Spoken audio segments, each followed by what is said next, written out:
This is the Criterion Creeps podcast, and tonight we're talking about King of Kings from 1927, directed by Cecil B. DeMille. The tagline for this film, RJ. Mm-hmm. Supreme in theme, gigantic in execution. Could you tell me what the theme is? I mean, it's this is historical fiction, Jarrett. Yeah. Historical nonfiction. So what is the theme? Jesus. Jesus that can themes. Be the theme? Yep. Okay. Why not? Okay. I'll take your word for Salvation. The theme of salvation. Ooh. Have you got yours yet? Nope. The King of Kings is the greatest story ever told, as only Cecil B. DeMille could tell it. In 1927, working with one of the biggest budgets in Hollywood history, DeMille spun the life and passion of Christ into a silent-era blockbuster. Featuring text drawn directly from the Bible, a cast of thousands, and the great showman's singular cinematic bag of tricks, The King of Kings is at once spectacular and deeply reverent. Part gospel, part technicolor epic. There's a lot of big words in that description. It's boffo box office. Boffo box office? Yeah. I don't know. That seems all a little bit above my pay scale, if you ask me. No. So this is something I've been dreading to watch for a little while here, RJ. What? Why? Because it's listed at 155 minutes long. Silent film about Jesus Christ. And you just wish you wish it was twice as long? The man, the God, the legend. Mm-hmm. Yeah. So you were bummed. You're like, only 3 hours? The fiction, how are they going to get it all in? Fiction. How are they going to cram it all in there? And my interest couldn't possibly be lower in this subject matter, even at this time of year, the Christmas season, about the birth of all Jesus. This is more of an Easter pick, though. This is definitely more of an Easter pick, but even then, I would perhaps opt for the Nicholas Ray cut, the King of Kings, the remake. Yes. Have you seen King of Kings? I have not seen that King of Kings. Well, I watched it this calendar year. Yes, so I can speak to it. Yes, well, you can definitely do so.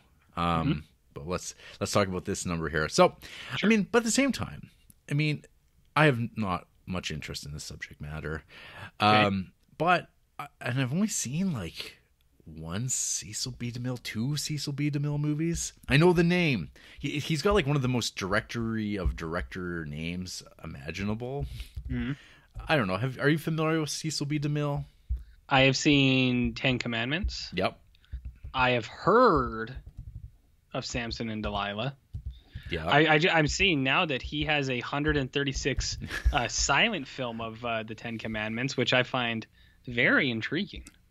Okay. Very intriguing. And Signs of the Cross I've heard of as well, but I have not seen that one. Well, yeah, Signs of the Cross we'll be watching one day for the podcast as well, as it is in the Criterion Collection. Well, good you told me, or else I would have watched it. I do believe. I mean, Madam Satan sounds pretty sweet, right? That does sound good. Yeah. Sounds real good. Pretty cool. But yeah, I've seen The Greatest Show on Earth. And? That's I think often regarded as one of his worst movies, and people really hate that movie. I think it's okay. Some people really, really dislike that movie, though. It's got Jimmy Stewart as a clown. James Stewart, do you mean? James.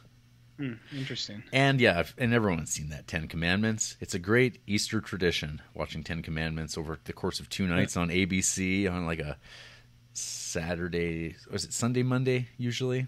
Mm-hmm. Yeah. What about Brewster's Millions? I have not seen Brewster's Millions. What about the Richard Pryor one? Or is that Gene Wilder? The remake of Brewster's Millions. You haven't seen that either, I'm guessing. I don't know if I have. Probably not. I mean, I've seen Brewster's Millions. Yeah. But I had no idea that it was a silent film from Cecil B. DeMille from like 1927. Holy shit. You know what I mean? Mm-hmm. Know what I'm saying, Vern? Well, I mean, Brewster's Millions is directed by old Walter Hill as well, with John the Man Candy. Yeah, exactly. Yeah, Richard Pryor. I was right. Yes, you were. All right. I didn't question that part. There's, in fact, like several Brewster's Millions movies. You see this? There's, in fact, 5? Holy Wait, shit. potentially 9? Are you counting $1 Million Baby in that as well? No, there is like 9 things of Brewster's Millions. There's one Well, called I mean, like 3 on a Spree, Malamal from 1988, which it looks to be an Indian film. Okay. No, Well, it makes sense now knowing how old the original is. that's true. There's lots. no idea. There's been plenty of time to tell the tale over and over and over again. So, King of Kings. Speaking of tales being told over and over and over again. Mm-hmm. So, starting this movie on up, it's kind of like the orgy scene, but it's like a 1927 orgy, where it's just people running around and dancing, and there's animals, and there's people dressed foreignly, if you catch my drift. Could you explain? I don't. They might have some exaggerated eyebrows, noses, complexions, in fancy dress of an exaggerated foreign oriental place. Egypt? Well, maybe not too far off from Egypt, just on the other side of the river, I guess. I thought they were very Egyptianly dressed, and I was like, Egyptians? There's a whole lot. There's a hodgepodge because there's like the chariot driver. Yeah. That's like full. And It's then like, what is this, Ramses the Second? Yeah, there was that dude, and then there was that guy in overalls and a bucket hat, and I was like, I don't know where this guy fits into this, but all right. Oh yeah. One of the disciples, I think, Oh. Yeah. or the apostles. You know. Same difference. Well, Jared, If you gotta get it right. If the New Testament were a fighting game, they'd be like the bosses. Each of the apostles. Yeah. And what role would Judas have? Would he be the end boss, or would he be the guide throughout the whole, like Phantom Stranger style? He's like Goro. Oh, interesting. And then Jesus is Shang Shu. Ooh, Shang Su. When can you start work on this? I think it would be a big hit. Bible combat. Ooh. I'll pre-order one right now. This is just for anyone who's tuning into our King of Kings analysis, thinking these guys finally have been waiting.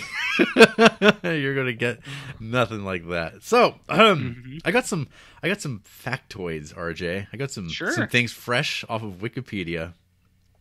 Okay. So, do you know that King of Kings was the first movie that premiered at the Grauman's Chinese Theater in Los Angeles, California on March 18th, 1927? I didn't. I always thought it was Scooby-Doo.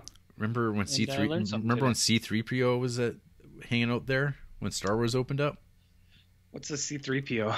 I don't know. It's not in the Bible, so I guess it doesn't matter. Yeah, not in my books. And the film was screened there again on March 24th, 1977 to commemorate the theater's 50th anniversary. Is that also good, or is that bad? It is a statement of fact, I guess. It is of no note whatsoever, other than, hey, everyone knows about that Chinese theater, but no one knows what was the first movie that played there. And now you know. Now you know. I like the statement of fact. That could be your new nickname, Jarrett Statement of Fact Duncan. I prefer. No fun, Duncan. Allegedly. Allegedly. Oh.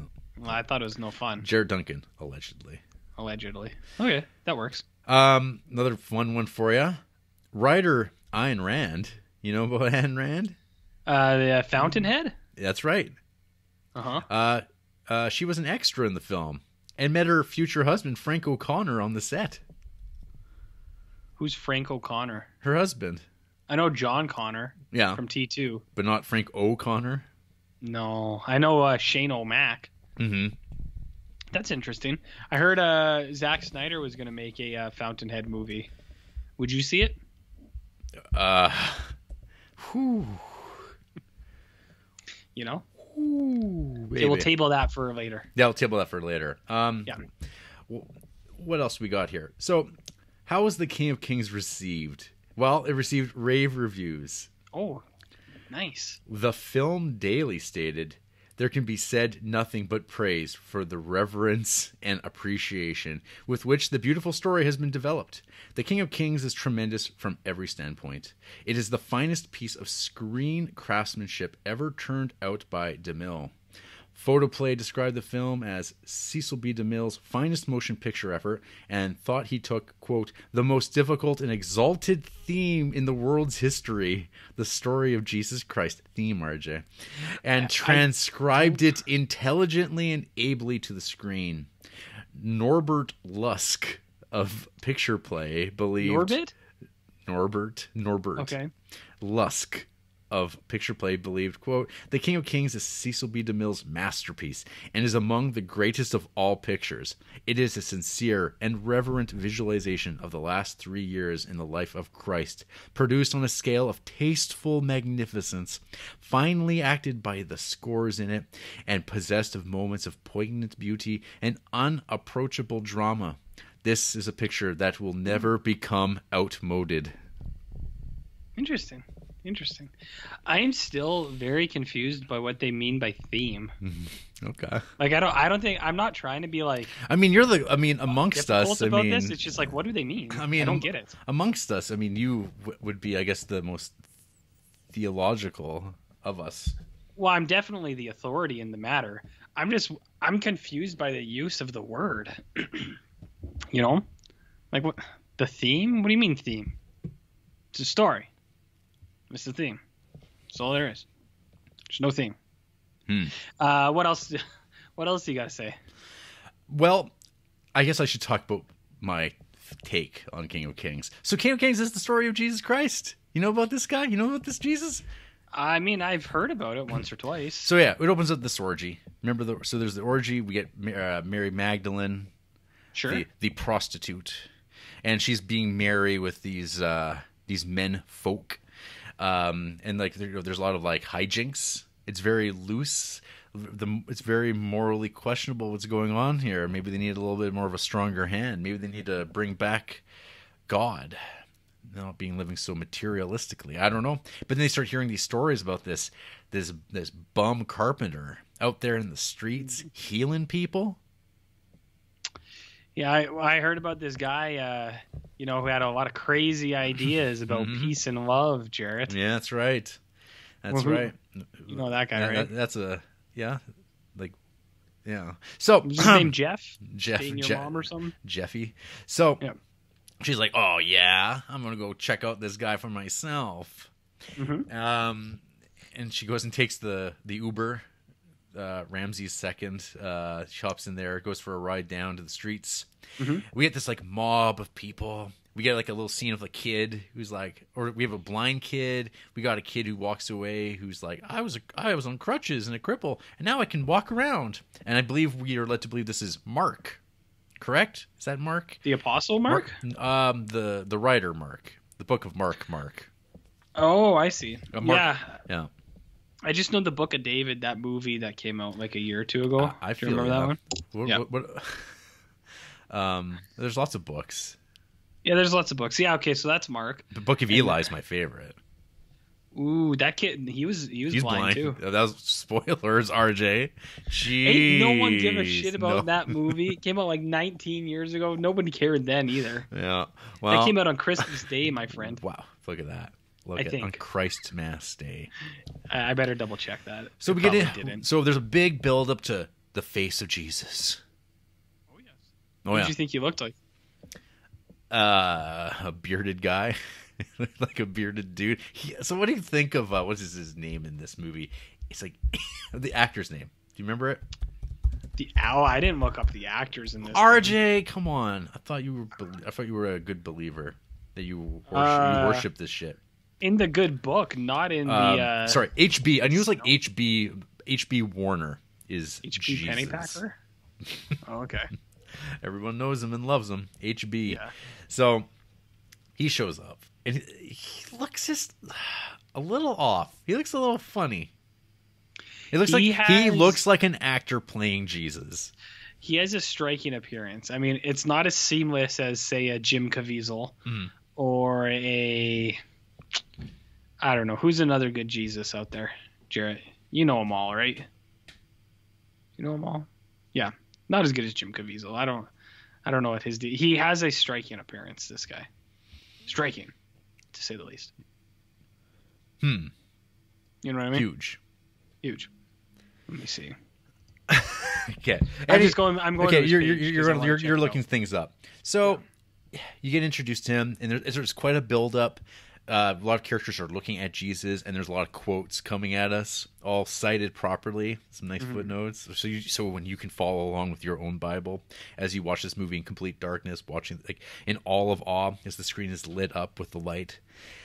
It's a proselytizing to us. That's like it. Literally, the movie opens up with a text about like spreading the word, and this is like, and it's like, oh dear, this isn't for me, RJ. Well, are you not evangelicalizing? You're not spreading the good word, friend? Well, if you turn back some time, many episodes ago, we talked about a movie called Last Temptation of Christ by one Martin Scorsese, and I think that movie is fantastic. I think it's one of his better movies. Nobody talks about. I think it's a great telling of the story that makes way more sense to me as a humanist atheist, and I think it's great. I think it's really interesting. But this stuff is like all the stuff that makes me an atheist, RJ. When I think about my brushes with Christendom as a kid growing up, where I lived in a household that was fairly indifferent to this matter, and when I did meet friends, they're like, "You should come to Pioneer Club," and I'm like, "Oh, that sounds cool. It sounds like Boy Scouts." Was it? No, it wasn't. Kind of was, but then came the lessons, and we were shown books with bearded people in robes that weren't fighting dragons, and I'm like, "What the hell's this? This is Garrick? This is pretty boring stuff right here. I'm not. This isn't cool. I want to play Nintendo. Mario is my Jesus." So that's Mario was Catholic. He's a good Italian. Yeah, I'm talking about the Pope. He's 100% a Catholic. To me. So, this material was going to be a struggle for me. So it's going to have to wow me in the movie making territory for me to be kind of like, yeah, I'm into this. Well, this movie we're coming up almost 100 years old. It's 93 years old today. And today it is 93. Yeah. It came out this day. No, not this day. At the moment, it's currently 93. Next year, in a few months, it's going to be 94. And then every year, it's going to get closer and closer. I follow you. So, depending on how you feel about spectacle, or maybe like the history of watching epics, I guess, in Hollywood terms, and watching how these movies unfolded in terms of scale and scope, and like learning the techniques. I mean, I guess this could be of interest, the same way that Birth of a Nation is of interest in the unfurling of that. But at the same time, does someone need to watch Birth of a Nation for the fact that it's like got some real horrible racism? I don't know. Some people would say, yes, absolutely. This is canonical film history. One needs to watch Birth of a Nation. King of Kings, I feel like, doesn't really get brought up a whole heck of a lot in that same conversation. Like, I mean, if it is, there's just better examples of it. So I feel like this is just like, it's, unless you're really interested in Cecil B. DeMille, and I mean, there's a whole lot of Jesus in his stuff, a lot of Bible stuff. Samson and Delilah, we just talked about, and he's done multiple Ten Commandments, which I think Ten Commandments is a lot of fun. I think that movie is like a great campy movie. It's got stars. It's got Yul Brynner. It's got Charlton Heston. I'm into those dudes, and I can watch Ten Commandments, and maybe I don't know. It seems it's a ridiculous movie, and I think that helps it. And I think it's his last movie that he wound up making. This one, I don't know. No. Ten Commandments. It's the last movie he directed. And so he went out on a high note for me. I think some people say Samson and Delilah is his best, but that's okay. I don't know. I've never seen Samson and Delilah, but I heard a song one time called Samson. And it was about the story of Samson and Delilah. Is that like Samsonite? Samsonite. I was way off. I was way off. That's come up twice tonight already. You realize that?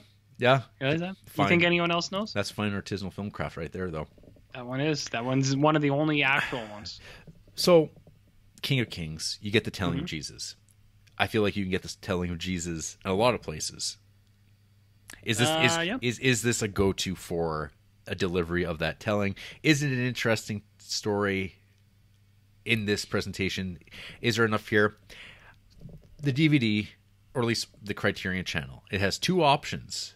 One is the roadshow version. So this was the version that we watched. I'm assuming you watched as well.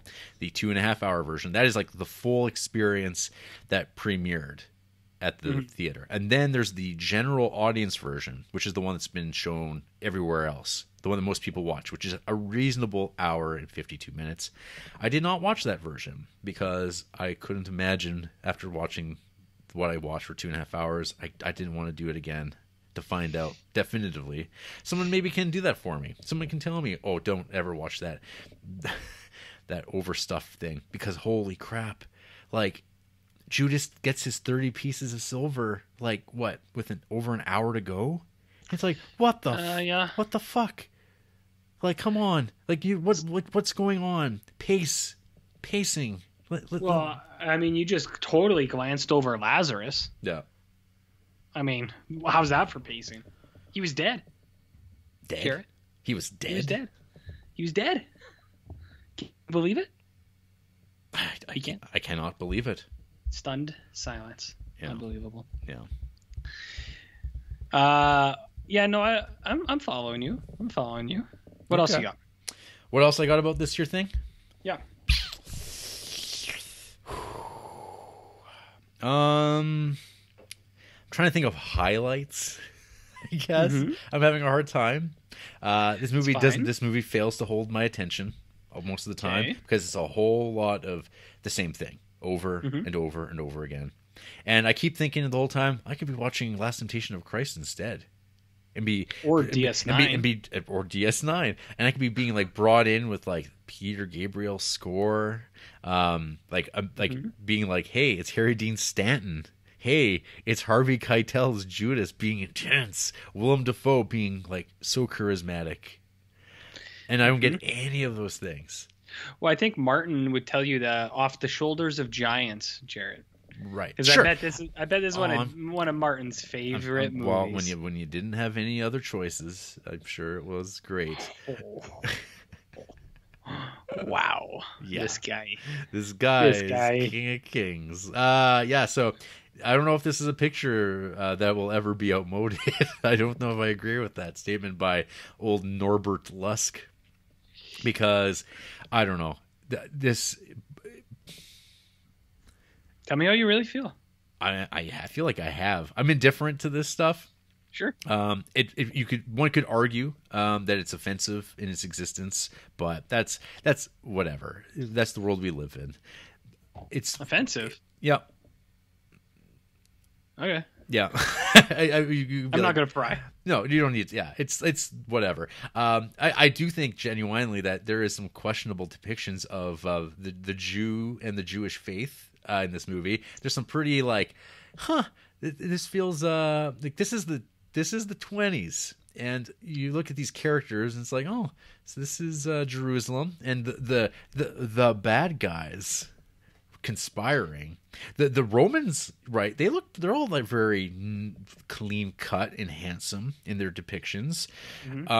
But then there's the Jewish hierarchy, and they're depicted as very conniving and a little, perhaps anti-Semitic, and again, sure, of its time. Right. Well, I was going to say, you mentioned it was from the 20s, but I feel like we still get stuff like this now, no? Like some movies, with questionable presentations. People watch for this stuff. I mean, usually, when people say do a Oliver Twist, and you get to Fagin the Jew, people start going, oh, but it's again Charles Dickens. And it's like, how faithful do you stick to that? do you humanize this? And I think like, you know, Will Eisner did a graphic novel called Fagin the Jew, was trying to like, because I mean, again, it's like, how do you deal with this like long history of this like kind of like figure who's like a little questionable and doesn't age well as a Jew. And sure, so he kind of did that, and I don't remember if he did a great job with it at the time, but it's one of those things. But again, he also had like whatever the character was, his one of the Spirit's sidekicks was a little African American guy, and that's questionable. And he did an interview with his own creation. How do you feel about being a racial stereotype? He's like, I feel fine. You're like, thanks, Will Eisner.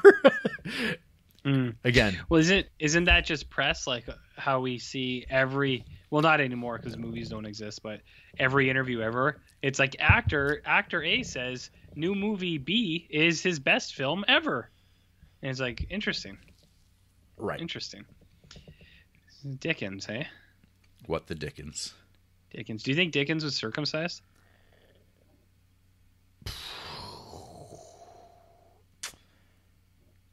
You didn't think I'd hit you with that one, did you? I've never thought about Dickens' dick before. Well, now you are, and everyone else listening is also thinking about it. So you're welcome. What do you think about Cecil B. DeMille here? Oh, that dude's circumcised for sure. Yeah, he's cut. Yeah, I think that could be our side cast. Were they circumcised? Fuck. My goodness, RJ. Yeah, so I feel just like completely inadequate in reviewing this subject matter because it means nothing to me. And I feel like nothing in the movie's presentation won me over in any way. It's it feels really, really long, and I feel like I'm waiting for, like, come on. Like, it's long extended scenes of characters, like the stuff I've seen before. And like, I'm a person that doesn't even watch this stuff very much. I'm like, it's the story all over again. The story hasn't changed. There's lots of Halo-y things when I guess like there's like the, you know, when they're on the what? It's just like, do we get the Sermon on the Mount? We must get the Sermon on the Mount. No. No, we don't? Nope. Okay. I don't think so. So that doesn't happen. We have healing. We have Lazarus. We got some Lazarus. We got some mummy action. We have healing of the of like the sick and crippled. We have Lazarus. We have the temple, like of the whores, and like the gambling where he goes and messes up the place. We have Palm Tuesday or whatever, where the Lane of the Palms. We have his trial, his torture. Yeah. A brief walk. We get the Last Supper. His pretending how heavy the cross was real. Yeah, that's one of the weaker carryings of the cross I've seen. Mm-hmm. And I've seen Chris Pratt's, so you know. Yeah. I think he does that every year. Oh my god. And then we have the crucifixion and the resurrection. But yeah, I don't think we get the Sermon on the Mount. Maybe if we did, I missed it. Yeah. See, there you go. You blink and you might have missed it somehow, impossibly, or you might have been looking on your phone. Well, there's so many scenes of just scripture text. Yes. That occupy probably like 30 minutes of this movie? Do you think? Yeah. Well, 30 minutes again seems like a Baylog exaggeration. 30 minutes out, like 10%. 30 minutes out of 3 hours. Yeah. There's a lot of titles, and it's like Bible stuff. Wait, that's not 10%. That's like 20. Yeah. No. Yeah. Well. Hey, I don't exaggerate. Shut up. RJ, what do you think of King of Kings? So an atheist, a vegan, and a CrossFitter going to a bar. Yeah. You see what I'm saying here? Yes. So I'm actually, I wouldn't say surprised. I know you're not the big religion boy, and like I don't give a shit one way or another. Whatever anyone likes to think, especially you. But I did know that you were a fan of fine artisanal cinema. So like, I wasn't totally sure how you would kind of take this one on, as the big Catholic boy over here, allegedly. I will say that. So like, I watched the remake King of Kings at Easter, and I didn't even realize we were watching it this year, or else I would have saved it. But so these movies come up in my radar once in a while. I think this movie it's not bad. it's got some really cool shots. Yeah. And for the time that it came out, like I do think the crucifixion scene is really good. Like just like how it's kind of photographed. I also, well, like I don't know. I thought it looked nice. Yeah. Like the crucifixion scene, and the way they kind of frame stuff. Everything kind of looks like a painting, which kind of makes sense because I bet his storyboards were old Italian paintings or something like that. You know, like all the good. Yeah, there's a lot. I mean, there's a lot of it. There's hundreds of years of reference material, ripe for lifting for movies, and why not? And then you're bringing it to the cinema, which is going to be the most widely distributed way of watching these things imaginable, and they're going to be moving paintings.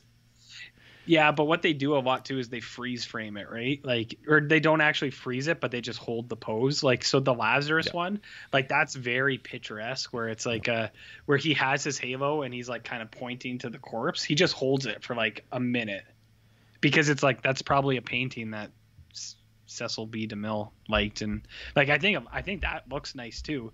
But it's also like a lot of them I think are based on paintings and things like that, and it's like that's fine, whatever, because it's like what else would you base it off of, I guess, in like 1927 or whatever. Yeah, I mean the visual motifs have been handed to these. Yes, like to this is a layup for this guy, I think. Yep. So I think it's not bad. I like some of the imagery stuff, but I do think I am kind of in the same ballpark as you, where it's like, this thing is so long that like, and it doesn't need to be, because obviously there's a 2-hour version that I don't know. Yeah, but it's so long, and I feel like that would put a lot of people off of it. And it's like that's fine too. It's like if we weren't doing this, and you're like, do you want to watch a 3-hour movie on Jesus? I would have told you to get out of town. Show me Mel Gibson. Show me the Mel Gibson version of this, and then I'll definitely watch it. But so I think that's like off-putting to begin with, and I think like the format of it, where it's like scene and then scripture, scene, scripture, like I think that's fine too. Like I think there's a place for that kind of stuff, and especially in like 1920s silent films, it's like that's not a bad idea, I guess, because what else were they going to put in here? So they don't really have any other dialogue. It's just the actual scripture things, and it's like that's. I don't know how I would have done it different at the time, so I'll give him credit for that. But it does get a little tiresome because I watched this over 2 days, which I think was the right move. I watched like an hour and some one night, and then I just kind of stopped, and I was like, because I was getting a little snoozy. I was like, I'm a little tired here. I'm a little bored of this bad boy. So I put her down, and then I picked it up the next day. And I do think the back end is definitely a lot more interesting, just because there's just more happening. I think. I was like completely done after the crucifixion stuff, and he comes back, and then there's like it's like this endless another 20 minutes. The post game wrap up of just like nothing. I'm like, okay, and now it's like all the stuff that you never hear about, because it's kind of he's back, but he's not credit scene. Yeah. No, I do know what you mean. Like, well, he's just kind of walking around. Yeah, it's the part that no one. It's definitely it's part of the story, but it's the part of the story that nobody ever talks about. I think because it's kind of like it's awkward. I feel because it's kind of so he came back from the dead, and this is what happened, and you go, huh? That's what you've got, and then it's like this, and then sheep. Or lambs, sorry. He's all about lamb. Lamb of God, Jarrett. They're a great band. The Lamb. The Lamb? Do you know Lamb of God? They're kind of like, what is it? Not speed metal, but it's something like that. I know the name. Yeah. Death metal, potentially. I don't know what they are. Yeah, the resurrection stuff's it's a little, again, it's just a little much, but I do think the crucifixion scene is cool. I like I did like the imagery for some of the crosses, and then I do like the I think I don't know how this became my thing, but I like the torture scene. And it's not space torture DS9 style, right? But I just thought it was like, I think it's like the humiliation scene I thought was well done, like the way that they kind of build up on that. Right. Like Judas is in the background, like sniveling, and there is a lot of like John Lovett's acting because it's like silent film and people are huge expressions, and so I didn't care for that, but I did kind of just like the way that the guards were kind of handling things, and I like that one dude who comes in, he's just like, "What's going on in here? Come on, guys." Yeah, he talks like that. So I think there are some scenes that I was kind of into. I was like, this is kind of cool. I had a note here. I just put dude pointing at Stoning Rock. Oh, that's part of the acting. So in the stoning of he without sin kind of scene, part of the silent acting, the one guy has the rock that he was going to throw at Mary Magdalene, and he looks at it and then he points at it and he looks at the audience and he's like, should I do it? Should I hit her with the rock? And you're just like, is this like you're breaking the fourth wall, Jarrett? Mm-hmm. No, in terms of, like you said, there are better presentations of this, and it's like I realized that at the time this was like the first movie version of it, and I think for the time and what they had, I think it was fine. It's like I see why they made the decisions they did, but there are other things too. It's like I do think the Jesus guy is like not the best pick for that. Like there's just something very off about his appearance, and it's not that he's not like the right fit for it or anything like that. It's like I think it's how they did the makeup or something, and like his fake beard, it doesn't look normal, and it's just like I feel like this is not the it's still like kind of theatrical makeup. Like they didn't pour a lot of effort into making this like the most realistic Jesus man. Like where it's like he grew a beard. It's like nah. I can't. Do you think that's a real beard? I thought it was fake beard, but I could be wrong. If it's real, I feel like they did that like dusting thing underneath, so they whitened up his skin underneath the beard or something. Like there's an awkward thing about the way this guy looks. Yeah. Well, I don't know. It's kind of like it kind of does remind me of Ruling Class. Peter O'Toole in the Ruling Class, where he looks like a lion. Oh yeah. I see what you're saying. Yeah, you do. You know. I see what you're saying. You know exactly. And that's where he starts off as Jesus. And but then it turns out he's the spirit of the times, and he's Jack the Ripper. I mean, isn't that the same? That's the same story, isn't it? Maybe it is, RJ. That's in a sense. That's for me to say. That is for you to say.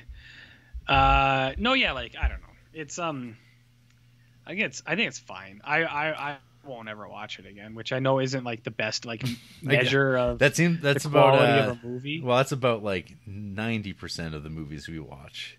Oh, 99 for me for sure. Yeah, almost. But like, it's fine. I don't know where you would watch this thing. It's not like even if you were like actually Catholic people or like some brand of Christianity and you were really into this stuff, some other brand, some brand of I don't know, there's all kinds, right? Some brand of Christian Lutheran people, like Lutheran, Baptist, E-free, whatever. If you were some other branch of this that you were a follower of the Christ, this would not be my recommendation of a film to watch. Cristo. Yeah, basically, this thing exists. Like, I don't know if this is going to win over the hearts and minds, because now you can just make these movies over and over and over again. You recast them. You make them for the time that you exist in. And this kind of now exists as a historical record of the biggest attempt at making this story, right? Yep. And I don't know. I just don't feel like there's enough here for me to be like, I'm like, well, I could find better examples of a lot of this in other silent films. That won't annoy me to a degree. Yep. So like I don't know what else I'm say with about you. it. And there is some like really nice like black and white cinematography. As I do have a soft spot for silent films. I just find that as time's gone on, I have like not that much of a tolerance to watch this stuff anymore. I find like the filmmaking sometimes is so primitive, and I think that's just like that's on me, because I think I mean when I was younger, I think I had more, like I was way more like, yes, I want this, but sometimes you're like, yeah, some of this stuff is pretty janky, and you got to kind of go along with that, because that's just that's what it is. And I mean, if you watch enough of it and focus in and hone in on it, you can absolutely appreciate this, no problem. But you have to be in that mood to do it. Yep. And when you have to do this every week, no matter what it is, no matter what mood you're in, whatever the subject matter is, whatever the theme is, the theme, you have to, you're along for the ride, and you got to record on Wednesday. That's true. No, I'm with you, man. And like I did not want to watch this thing this week either. I did find there were some redeeming parts of it near, like, I thought the ending was pretty good. So there were I thought the crucifixion stuff I thought it looked nice, but I don't know. There were a few things that somewhat redeemed it for me, but it's a long haul movie, man. Like I can't imagine there's a lot of people who have interest in this, or I really doubt there's any champions of this thing other than those like weirdos things that you read at the start where it's like it's beyond space and time. And it's like Cecil B. DeMille stands. Yeah, it's like I think you mean the story itself is not this film presentation of it. So I don't know. And then I mean in the remake of King of Kings, you get color and you get actual talking, which is pretty cool. Well, in this you get like at the very beginning and the very end you get some like 2-color Technicolor. Like it's like super minimal. Yeah. And like I don't know, but I was gonna say too, like I don't even really remember the remake that much. Like I apparently I gave it 3 stars, so that was when I was still rating stuff. But that's real middle of the road. Yeah, and I think what I said too, I was like, I looked at my review and I was just like, well, I was like, there's better. It's kind of exactly what you said. I was like, for even the remake of this, I was like, there's better versions of this story, and there's like more entertaining things you can watch. And then that one, the highlight was just you saw people getting their hair cut, and I just thought that was kind of that's the one where you saw Romans getting their haircuts. That's the ticket. Yeah. Well, I was like, that's something unique. I don't see that in a lot of these time period movies. So you sure don't. So that's the only real takeaway from Nick Ray's King of Kings is haircuts. Haircuts. That's a pretty big takeaway. Yeah. But yeah, I don't know. I think I definitely liked it more than you did, but it is I don't want to say like a challenge or anything like that, but it's a tough watch. Like you gotta be in the mood for this fucking thing, and like I don't know when anyone ever would be in the mood for it. You know what I mean? Mm-hmm.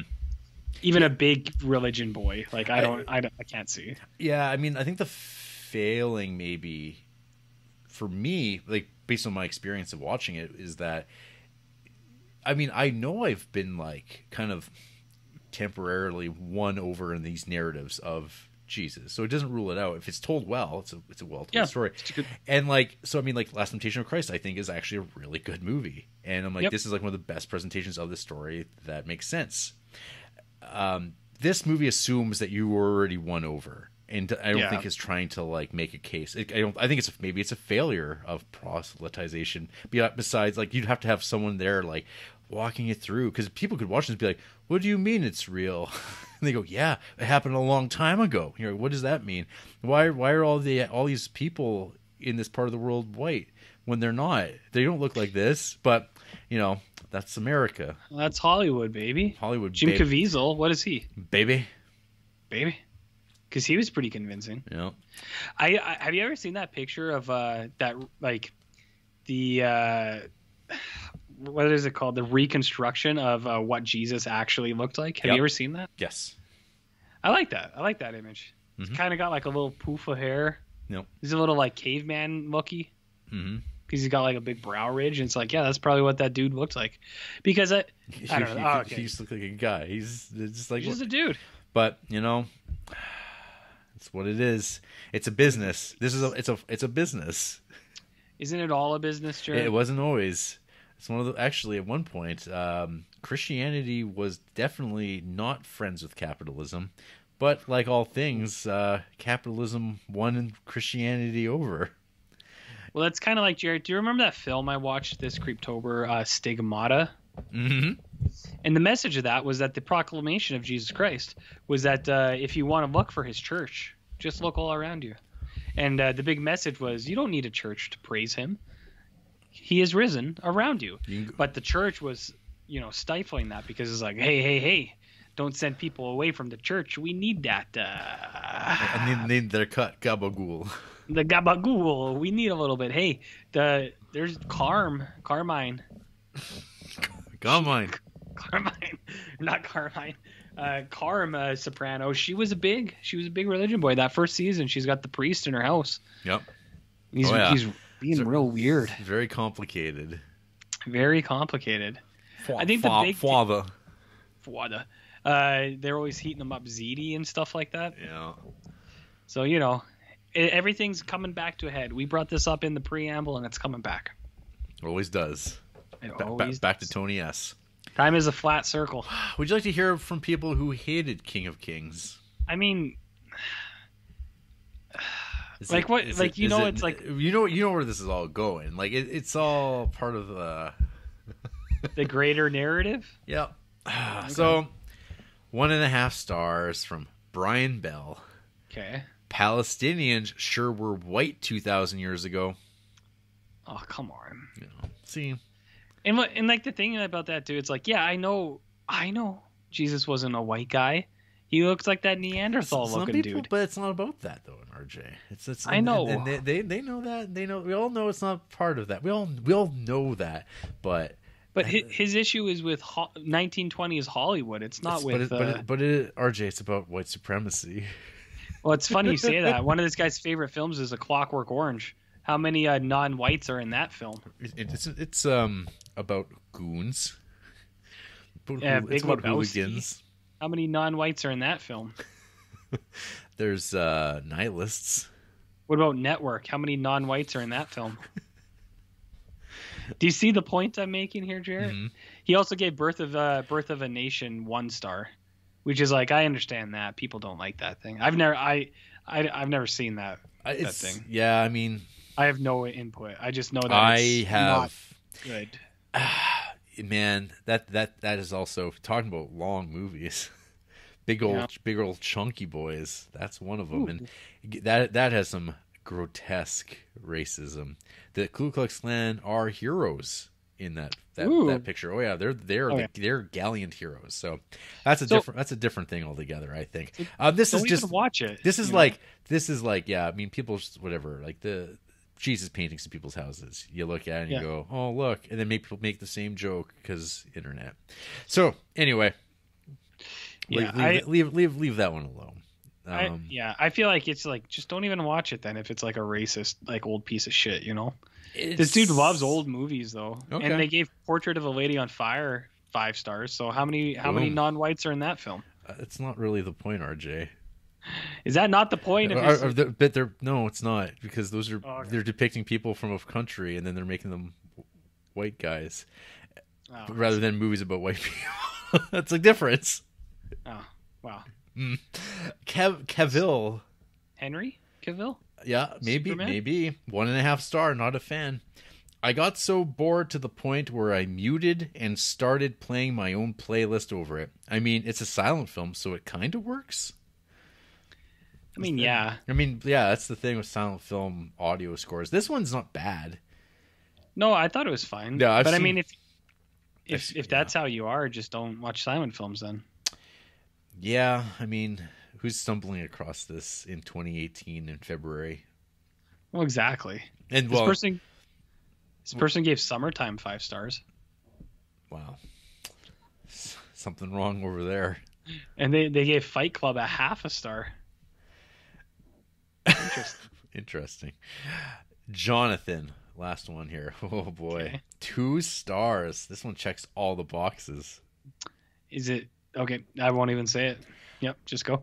Underlying tones of anti-Semitism and anti-feminism make it hard to appreciate what is otherwise a pretty technically masterful film. It's sad to think that movies like this, which basically flat out say that being an independent woman is bad, is that what it says? Or Birth of a Nation were the ones that had huge influences in early 20th century American culture. A real stain on the history of cinema, and not much more than anything than one-note religious propaganda. I mean, it's like, if you don't like religious propaganda, don't watch religious movies. Well, Is that like is that stepping too far? Or I mean, again, it's all this context of how this stuff exists, and then the purpose, I guess, of it in the Criterion Collection. And obviously, someone curated that into the collection. Because they were like, well, this is like of a cinematic import, and we must present it in like, you know, it kind of lionizes it beyond beyond what it is. So depending on how people are watching this, and it's not like people are accidentally stumbling upon this 1927 silent film about Jesus, and they're like, oh, what's this all about? And then they get crusty about it. I mean, these people might have other reviews about similar movies, and they make the same kind of point about it. It's what it is. I mean, you can't change it. It's not like no one's going to make you watch it unless you do a podcast where you have to watch all the movies in order. So, well, that's what I mean. It's like if you don't want to watch that stuff, don't watch a movie from 100 years ago. Then don't watch. Well, don't watch it. Some people say that movies like that still get made, even today. Well, don't watch those either. Then speak with your wallet. Speak with your wallet. Jonathan gave Birth of a Nation half a star, which isn't a surprise, I suppose. Yeah. They also gave the Rise of Skywalker a half a star and the Greasy Strangler a half a star. Oh, come on. But they gave The Irishman 5 stars. Well. And Funny Games 5 stars. They have other good movies in their things too, but you know. Okay. You know I do what I do. I know your. I know your tricks. I have a character that I play for a podcast. Mm-hmm. You know what I mean? He knows. He gets it. I hear you. I feel you. He knows what's up. Wow. I'm just kind of skimming the essay for the King of Kings, written in 1992. Okay. So this must have been a Laserdisc or something. Describing the scene at the Chinese theater where 100,000 people, the largest crowd ever to greet any kind of theatrical opening, were there either gawking at celebrities or hoping to buy an extra ticket, which cost in today's money between $75 and $200. Inside, an army of ushers outfitted in Chinese robes escorted the wealthy and well-connected to their seats. D.W. Griffith began the ceremonies by declaring DeMille the greatest producer of all time, followed by paeans heaped upon him by Mary Pickford and movie czar Will Hayes. Oh yeah, see, there you go, buddy. All Hayes Code. You know about codes. You know about post codes.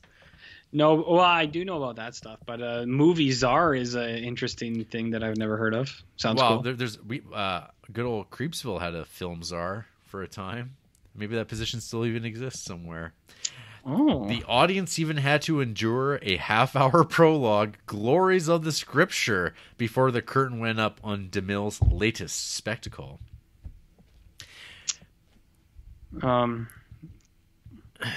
What are they trying to say? His latest? Yeah, I mean that's what it was, I guess. At the time, so this essay was written in like 80 years ago. No, this essay was written in 1992, and they're talking historically about something that happened in the past. Oh, describing the setting the scene of seeing a movie. RJ, my timeline was a little off there. Okay. You see? Okay. Timelines. Yeah. Timelines. Mm-hmm. The New Testament sequel to DeMille's earlier The Ten Commandments was as controversial in its day as Martin Scorsese's The Last Temptation of Christ was in 1988. Although DeMille made his film under the pious supervision of clergy, he managed to titillate audiences with the same heady mixture of sex and moralism that had made The Cheat from 1915, Why Change Your Wife 1920, and 50 other earlier films so successful. The King of Kings opens with a lengthy and lavish orgy, originally filmed in 2-strip Technicolor, hosted by Mary Magdalene. The courtesan's favorite, Judas Iscariot, is missing, apparently seduced away by a lowly carpenter. Despite this humiliating rejection, she goes to find Judas in a chariot drawn by a trio of zebras, the gift of a Nubian king. She finds her lover, a 20s version of the young Richard Gere, but fails to win him back. Rather, under Christ's tonic gaze, the 7 deadly sins flee her body, and she is effectively purified and reborn. So wait, in this is Richard Gere the Nubian king? No. Okay. That's the only question I had. No. That's all I was interested in. In the sound era, DeMille cut the picture from an approximate 155 minutes to 112 minutes. The original version no longer exists. Well, then they found it since this was written and added a synchronized music track. It was shown on television, and in the mid 1950s, the elderly director liked to boast that more than 800 million people had seen it. Ultimately, it was superseded by a CinemaScope, stereophonic, sync sound version directed by Nicholas Ray, but it was DeMille's breakthrough film that made Jesus Christ a movie star. Whoa. I know Jesus Christ Superstar, but not movie star. Mm-hmm. But a question, how in the hell would he know that 800 million people had seen this? Because he said it. It's true. Oh, so it's true? Yeah. Welcome to the world. You can just say things and they're true. So theatrical representations of Christ have often been controversial. In the 19th century, it was virtually impossible for an actor to perform the role of Christ on the American stage. James O'Neill, once tried in San Francisco during the Lenten season of 1879, when he was thrown in jail. However, the projected image with its dematerializing beam of light somehow eliminated the threat of sacrilege. The passion play of Oberammergau, a faked recreation of the Bavarian drama, actually has been praised by clergy. The makers of King of Kings, nevertheless, remained actively concerned about the charge of blasphemy. Oh, olden times, RJ. DeMille arranged for representatives of every major religion to offer their blessings on the first day of filming. The production's Jesuit advisor offered sunrise services for the crew each morning, and H.B. Warner was veiled and transported in a closed car between dressing room and set. Nevertheless, there were doubts about DeMille's tastefulness. Mordaunt Hall of the New York Times complained that not enough had been left to the imagination. The presence of Jesus on the screen creates a feeling akin to resentment, largely because Mr. DeMille has insisted on having his camera too close to the player. Because in Ben-Hur, you only see Christ's hand. Yeah, but Christ is only in like 2 seconds of Ben-Hur. Exactly. In this movie, he's like front and center. That's the complaint. I know, but this one's actually about him, though. How do you not have him there? That'd be silly. You just cut around him. You just out of there. You're just gone. Yep. But then you wouldn't get. You wouldn't get the money shot. You wouldn't get that scene of him picking up the lamb, Jarrett. Yeah. You know. So, there you go, RJ. Man. Are you feeling more learned? I've never felt learned on this show. Well, we'll get there. We'll get there, my friend. Any final words here on the King of Kings? We probably gave it more credit, or we probably gave it more time than it needed. Well, it is the greatest story ever told. Not this version. You know what I mean? I find that very satisfying for you to say. Not this version. No. After the break, we crucify Torture RJ because he likes it DS9 style, but it was all inside his head. Space torture? And now you're going to phaser shoot yourself in the head. Ooh. Max level. You would. That's how I would do it too. Why Yeah. not? Just to see. Why don't we make movies, RJ? I've been saying this for years. No one will give me any money. So, and much like the film, we're doing the post-credit scene, and it's going to be long and drawn out and unnecessary, just the way you love it.